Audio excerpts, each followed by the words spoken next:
आज मैं आपको बताना चाहूँगी कि जो ब्लड प्रेशर है वो एक ख़ामोश क़ातिल है और उसको कंट्रोल करना हमारी ज़िंदगी में आगे बढ़ने के लिए बहुत ज़रूरी है। ब्लड प्रेशर जो है वो ना सिर्फ़ हमें ज़रूरी नहीं है कि हमारे हर तमाम मरीज़ों को महसूस हो, वो एक ख़ामोश अंदाज़ में वो बढ़ता है। उसके बहुत सारे रीज़न्स हो सकते हैं उसके बढ़ने के, जैसे कि हमारा जो सेडेंटरी लाइफ़स्टाइल होता है, जैसे कि हम बहुत सारी तली हुई मुरगन ग़िज़ाएँ खाते हैं, देर से खाना खाते हैं। उसके अलावा जो है वो हम स्ट्रेस हमारी लाइफ में है, हमारी जो है हम स्मोकर्स होते हैं।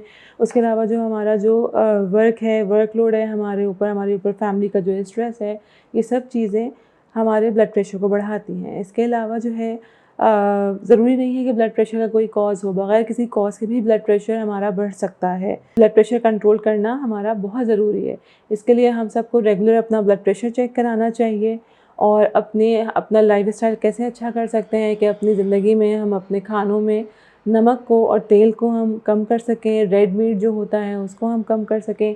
स्मोकिंग अगर हम ज़्यादा करते हैं तो हम उसको तर्क करने का ख़्याल करें या हम उसको कम कर सकें। वेरीफाइड डॉक्टर से अपॉइंटमेंट बुक कराओ।